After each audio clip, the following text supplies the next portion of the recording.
하둘셋 하둘셋. 안녕하십니까. 3화1월입니다. 김성동 교수입니다. 제5판 형국정론 2회독 208페이지 로마자 3번에 고의의 인식 정도 보겠습니다.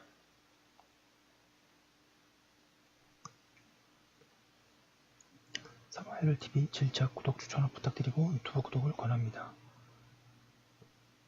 로마자 3번의 고의의 인식 정도 1번의 인식의 등급.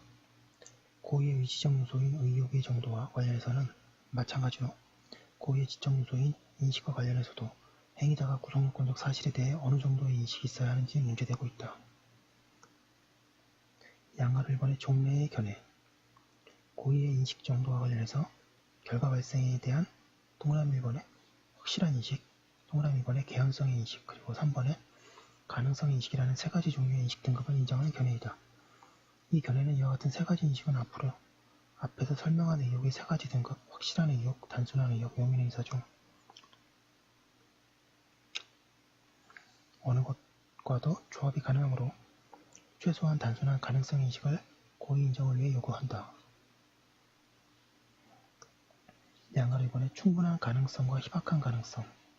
고의 인정에 필요한 최소한의 인식의 등급과 관련하여 단순한 가능성의 인식 대신에 충분한 가능성의 인식이 필요하다는 견해도 있고, 경우에 따라 단순한 가능성의 인식 이하의 인식 등급으로서 희박한 가능성의 인식으로도 충분하다는 견해도 있다는 견해도 있다.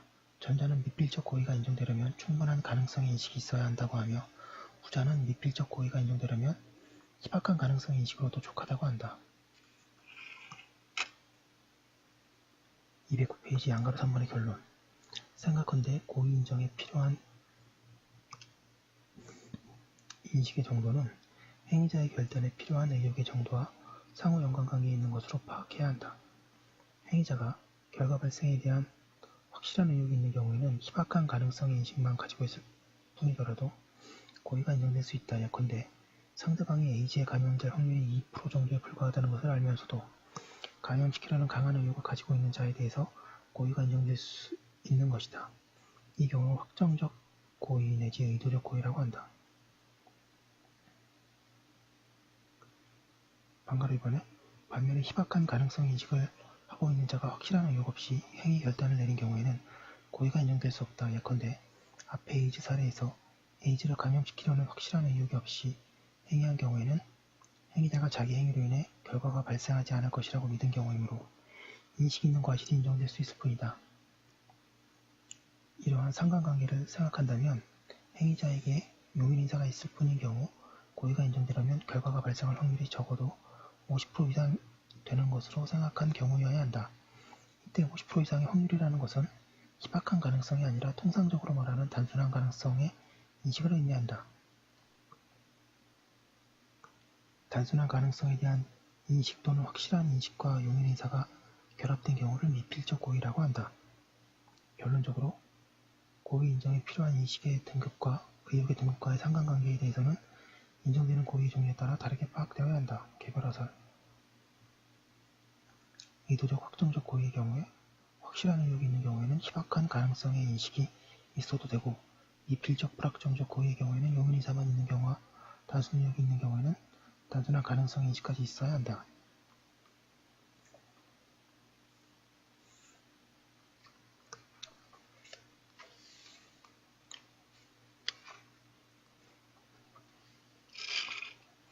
(210페이지에) 고의의 종류와 인정 요건. 우리 형법의 해석론상 인정되는 고의의 종류는 의도적 고의와 미필적 고의이다. 의도적 고의는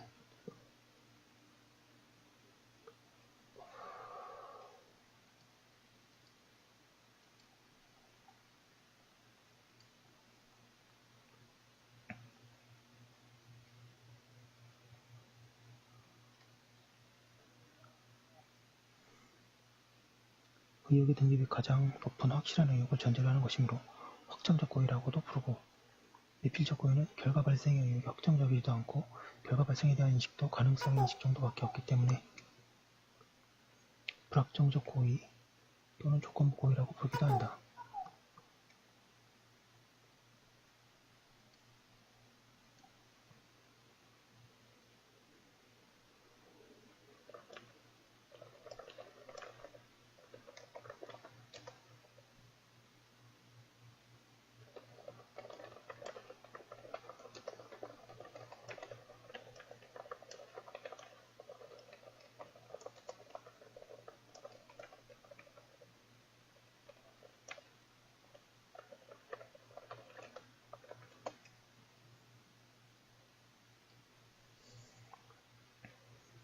목적범의 목적을 의도적 고의에 포함시키는 견해도 있지만 의도적 고의의 목적은 의욕이 가장 높은 단계를 전제로 하고 있는 점에서 공통되지만 인식의 대상이 다르다. 의도적 고의는 구속요건적 사실을 인식하는 것이지만 목적은 고의 요구 이외에 요구되는 초과 주관적 구속요건 요소로서 구속요건적 사실 이외의 사실의 인식 및 의욕의 내용으로 하는 것이기 때문이다. 뿐만 아니라 결과 발생에 대한 의욕은 없지만 인식이 가장 높은 단계인 확실한 인식을 가지고 있는 경우를 말하는 지정고의도 우리 헌법상의 고의의 종류로 인정할 필요가 없다. 그 점을 알고서라는 표현이 기술되어 있는 범죄 구속요건, 작물죄, 증례물 전달죄, 위조통화 취득 후 지정행사죄 등이 있지만 당해 구속요건에서 그 정을 아는 대상은 구속요건적 사실의 일부, 즉 작물 혹은 위조통화를 가리키는 것에 불과하기 때문이다. 택일적 고의를 고의의 종류로 설명하는 견해도 있지만 택일적 고의는 각 대상에 대해 미필적 고의가 선택적으로 존재하는 현상 형태를 가리키는 것에 불과하므로 고의의 종류가 아니다. 개괄적 고의도 고의의 종류로 분류하는 견해가 있지만 이 역시 고의의 종류가 아니라는 점에 관해서는 후술한다.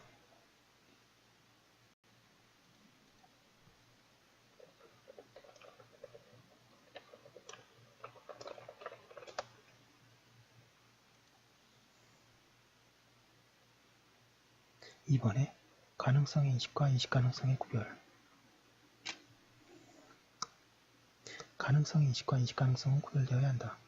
가능성에 대한 인식이 있는 경우에도 낮은 정도이긴 하지만 어쨌든 인식이 되는 경우이고 인식할 가능성밖에 없었던 경우는 현실적으로 아무런 인식이 없는 경우이기 때문이다.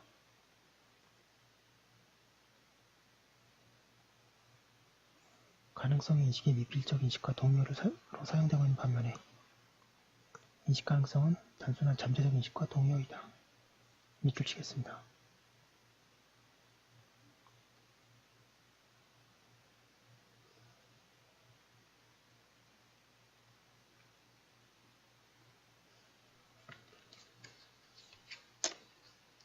잠재적 인식이란 현실적 인식이 없고 인식 가능성이 있는 것에 불과하기 때문이다. 예컨대 자동차 운전자가 건물을 위해 다가오는 경찰관을 무시하고 그대로 가속 페달을 밟아 전진한 경우 살인죄의 고의가 인정되기 위해서는 적어도 경찰관이 옆으로 비켜날 수 없을지도 모른다는 생각을 운전자가 실제로 가졌어야 한다. 그렇지 않고 운전자가 그런 생각을 할 수도 있을 것이라는 판단에 고의를 인정하는 것은 인식 가능성만으로 고의를 근거지고 있는 태도이기 때문에 잘못된 태도이다. 211페이지 인식 가능성과 고의 개념의 규범화. 대부분 판례 가운데에는 인식의 곤란 때문에 인식 가능성만으로 고의를 인정하고 있는 경우도 있다. 만 6세 된 여아의 목을 손목으로 3분 내지 4분간 누르게 되면 질식사할 위험이 있음은 일반적으로 예상할 수 있는 것이므로 살해의 고의가 있었다고 보아야 한다. 는 판시 내용에 대해서도 이 점을 포착해낼 수 있다.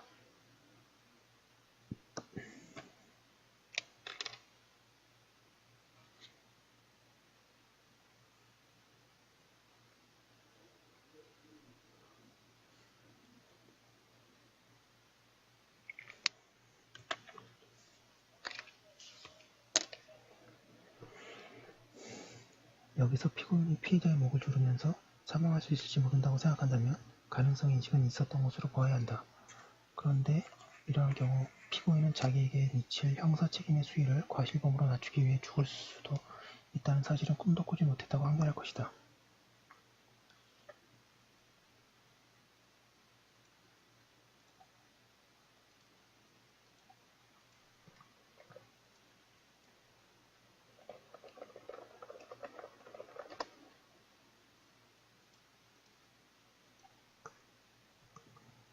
이렇게 되면 문제는 피고인의 가능성의 인식이라고 하는가가 입증하는 일에 놓이게 된다. 그러나 우리 대법원은 이러한 경우 행위자의 인식 유무를 직접 입증하지 않고 일반인의 인식 가능성 여부를 기준으로 삼고 있다. 즉, 그와 같이 행위를 하면 피해자가 사망할 수 있다 가능성 있는 점을 일반인이 예상할 수 있다는 점을 근거로 해서 그렇다면 피고인이 그것을 예상할 수 있었다는 인식 가능성이 있었다는 추론을 하고 있는 것이다.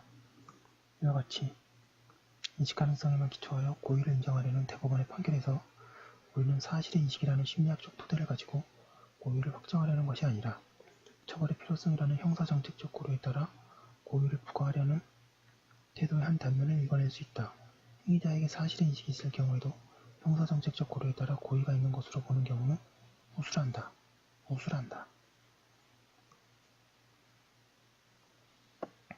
3번의 당연사고적 수반의식. 이른바 당연사고적 수반의식도 고의 인정에 필요한 현재적 인식이 있는 경우라고 할 수 있다. 당연사고적 수반의식이란 행위자가 특정한 사실을 명료하게 인식한 것은 아니지만 행위에 수반되어 있는 상황에 따라 행위자의 의식 속에 들어가 있는 경우를 말한다. 예컨대 아버지를 살해한 자가 행위 당시에는 극도로 흥분해서 자기 눈앞에 있는 자가 자신의 아버지라는 사실을 인식하지 못하였다는 항변이나 자신이 폭행하는 자가 자신의 상급자임을 몰랐다는 항변이 있어도 존속살해죄나 상간폭행죄의 고의를 조각시킬 수 없는 이유도 당연사고적 수반행위를 근거로 설명할 수 있다고 하고 있습니다. 여기까지 한 거 올려두고 또 다음 거 이어서 하도록 하겠습니다.